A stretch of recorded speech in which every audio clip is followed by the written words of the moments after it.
Smoke curled against the night sky like a wounded thing, rising in frantic spirals above the valley.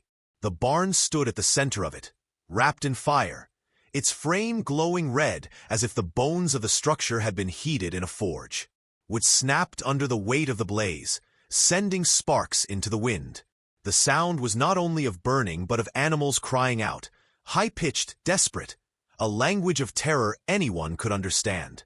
A crowd had gathered on the dirt road, faces painted orange by the flames. Neighbors whispered to each other in short, breathless bursts, the firelight catching in their wide eyes. Children clung to their mothers, and men shifted uneasily as though their boots burned just from standing so close. Sirens had arrived, and firefighters shouted orders, dragging hoses across the ground, forcing streams of water into the heart of the inferno. Yet even their urgency carried a grim finality. The barn was already too far gone. From the edge of the crowd, a single voice cut through. "There's still one inside." The words landed heavy, silencing the murmurs. A mare had been pulled out earlier, coughing and trembling, but someone swore a Mustang still remained. Wild, barely broken, it had been housed separate from the others. When the fire leapt from the hayloft to the rafters, its stall was missed in the chaos. Now it was trapped, screaming against the crackle of burning wood. The firefighters exchanged glances. One cursed under his breath. They had already lost too much time. The roof sagged dangerously, each groan promising collapse.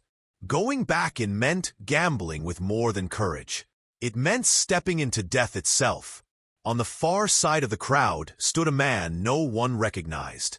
His coat was dust-streaked, his boots scuffed from travel, his presence unremarkable until now. He had lingered in silence, eyes fixed on the flames as though they spoke to him. Broad-shouldered, weathered, he carried the weight of someone who had seen fire before and never wanted to see it again. A faint scar traced his cheek, catching the light when he finally lifted his head. His gaze met the barn, and something shifted in him, some buried instinct rising to the surface. He did not look at the crowd or wait for permission. His jaw set, his shoulders squared. For an instant, he seemed carved from the same grit as the land itself. "Hey!" a firefighter barked as the man stepped forward. "Get back! You'll be killed in there." The stranger didn't answer.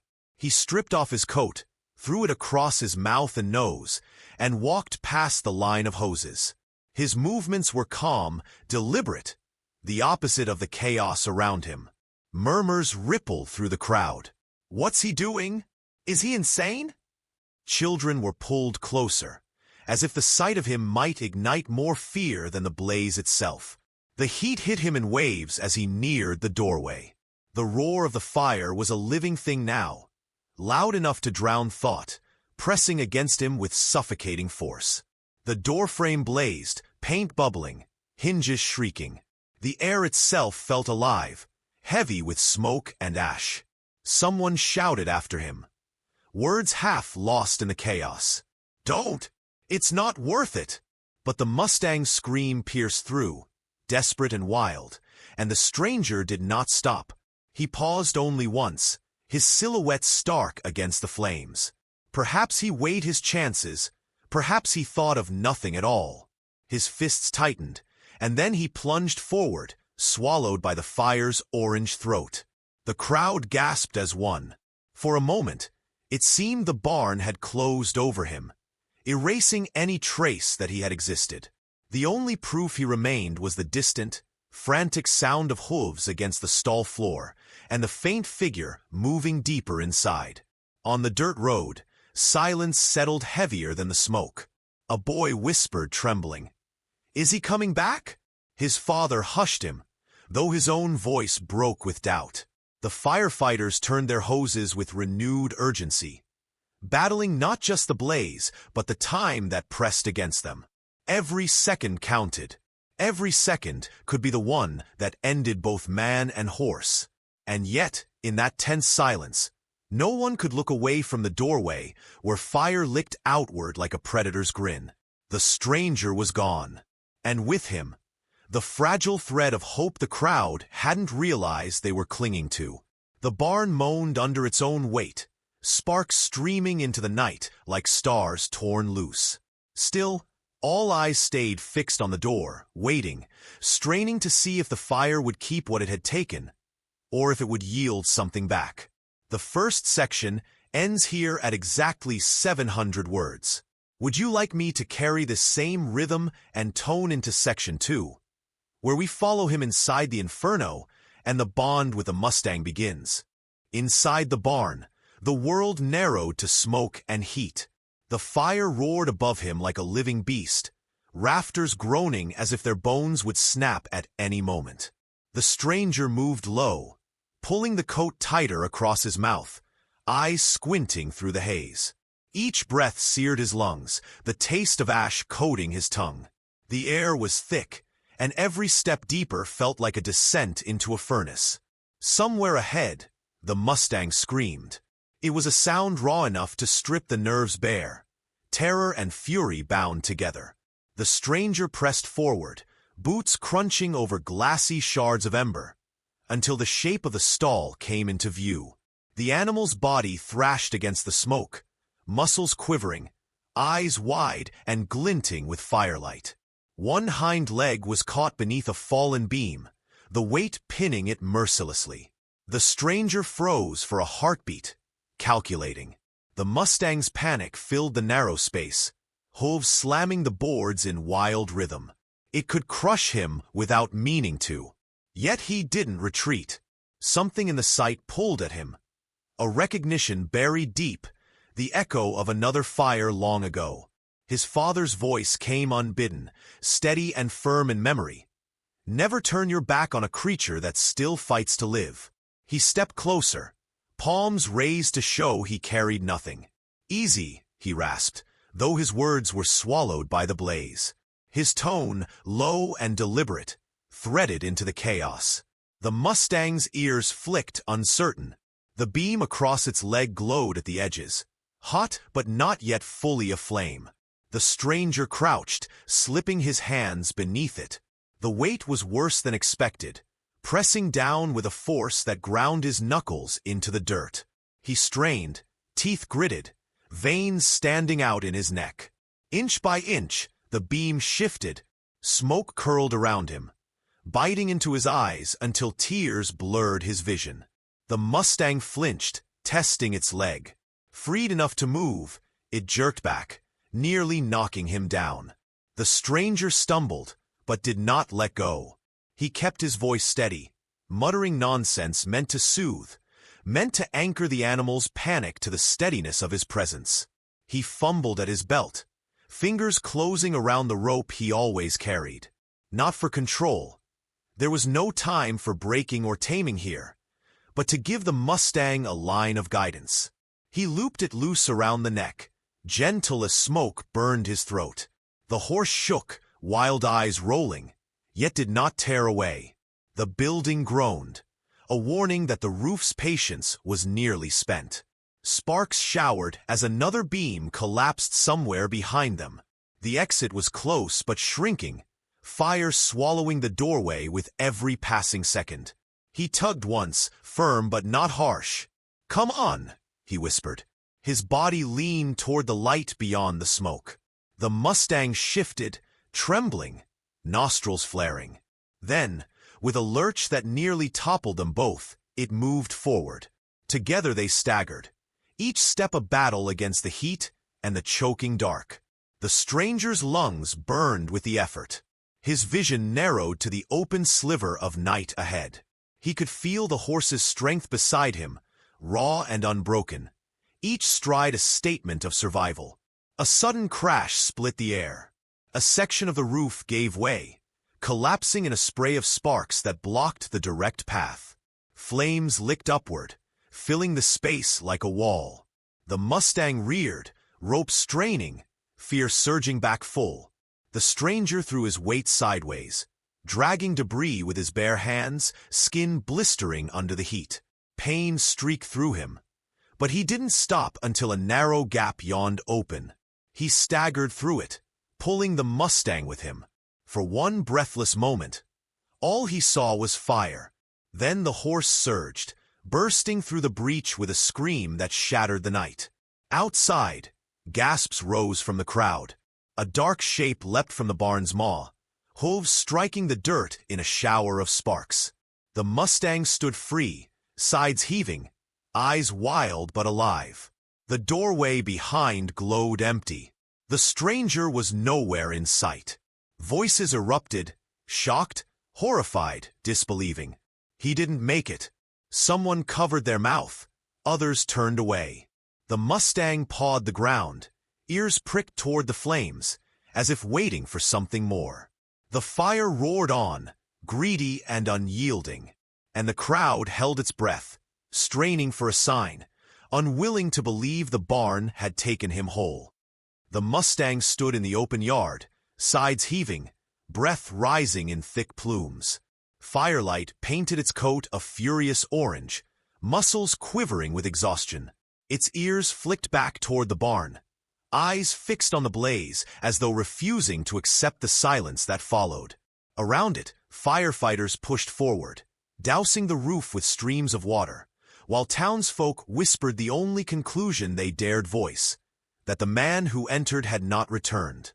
For a moment, the fire itself seemed to pulse, groaning against the pressure of water. Then a shadow broke through. At first it was only movement in the smoke, staggering and uneven, but soon a figure took shape. The stranger emerged from the collapsing doorway, bent forward, coat half burned, face blackened with soot. His steps faltered, and when he reached the open air, his knees buckled. The crowd erupted in shouts. 2 firefighters rushed to catch him, dragging him clear of the falling debris. He collapsed onto the dirt, gasping, his chest rising with ragged determination.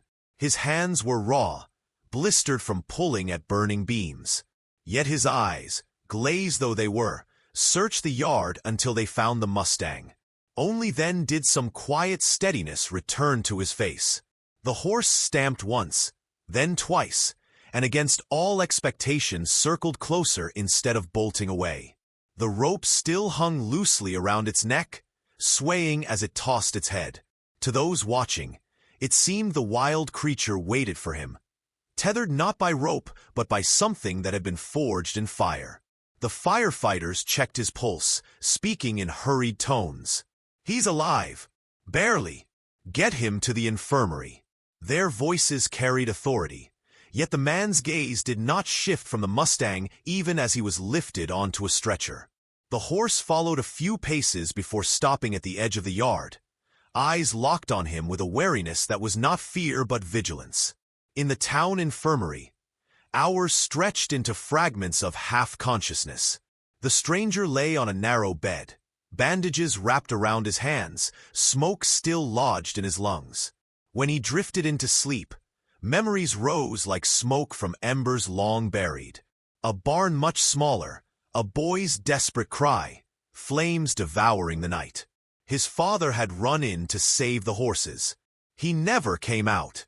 The boy had carried that silence ever since, a scar that never healed. Tonight he had walked the same path, not knowing if he would return. When morning broke, the world outside smelled of damp ash. The barn had collapsed, nothing left but smoldering timbers. Yet the Mustang still lingered near the edge of the yard, refusing food or water unless it faced the infirmary window. A young girl with soot on her cheeks, daughter of one of the firefighters, slipped inside the room. She spoke softly, as though afraid to disturb the stillness. "It won't leave. Just keep staring toward here, like it knows you're the one who pulled it out." The man stirred, eyes opening slowly. His throat ached when he tried to speak, but the words rasped out anyway. "Still there?" She nodded, peeking through the curtains. "It hasn't run. Not once." He pushed himself upright despite the protests of his body. Every muscle ached, but his will pressed against the weakness. The girl hesitated, then helped him to his feet. Together they stepped outside. The Mustang lifted its head at once. Its ears flicked forward, nostrils widening as it caught his scent. For a long moment, man and horse regarded one another across the trampled ground. The distance was only a few yards, yet it felt like a threshold between fear and recognition. He did not move closer. He simply stood, battered and burned, letting the silence speak what words could not. The Mustang's breathing slowed, its wild eyes softening by degrees. A step forward, another. Soon it stood within reach, though he made no attempt to touch it. The rope dangled, forgotten between them. Around them, the townsfolk watched in hushed awe. No command, no force, only the quiet weight of survival shared between two beings who had walked through fire. The man's voice cracked, but held steady. "You came back." The horse exhaled, a sound that was almost a reply, steam curling into the cool morning. Behind them, officials murmured about what was to be done with the animal, whether it should be seized, relocated, claimed as state property. But the stranger's jaw tightened as he watched the Mustang's eyes, steady and unflinching. He had entered the barn to save a life. What he had not expected was that, in doing so, he might have found a reason to fight for his own. This section ends at exactly 700 words. Would you like me to now construct Section 4, the climax and resolution, with the same cinematic weight, bringing both man and horse to their final test of trust? The morning after the fire broke clear and cold, a thin frost clinging to the scorched earth where the barn had stood. The Mustang grazed near the edge of the yard, ribs still heaving from exhaustion, its coat streaked with soot. Townsfolk gathered again, not with fear this time, but with questions. Officials had arrived in pressed uniforms, carrying papers that spoke of ownership, regulation, and relocation. They eyed the horse with professional detachment, ignoring the way it kept its gaze fixed on the stranger who leaned against a fence post, bandages fresh on his hands. "He's wild," one of them said, adjusting his hat. "Belongs back on federal land. It's law." The stranger didn't answer at first. His face was pale, eyes shadowed from a night of restless dreams. Yet something steady had taken root in him. He straightened, his voice rough but unwavering. "You weren't in that fire. You didn't see him choose to walk beside me. That's not wildness. That's trust." The officials exchanged looks, unimpressed. A bond forged in fear isn't the same as ownership. If he stays under government care. Their words carried the weight of authority, but they landed hollow. The Mustang snorted, stamping once, as though punctuating the silence that followed. The tension broke when the horse jerked its head and bolted, hooves tearing through the dirt. Gasps rose from the crowd. The officials cursed, giving chase, their boots clattering as they ran for the hills. The stranger hesitated only long enough to catch his breath before following, pain searing his lungs, legs still unsteady but unwilling to yield. The chase carried them beyond the edge of town, into rolling fields where morning mist pooled low against the earth. The Mustang's mane streamed behind it, a dark banner against the pale horizon. Wranglers tried to circle it, shouting, waving arms, but each time it swerved away with raw defiance. The stranger pressed on, ignoring the fire in his chest, until he reached a rise overlooking a shallow ravine. There the Mustang stood, sides heaving, ears pinned back. Its eyes darted between freedom and the man who now approached with slow, deliberate steps. The officials held back, muttering, unwilling to risk another futile charge.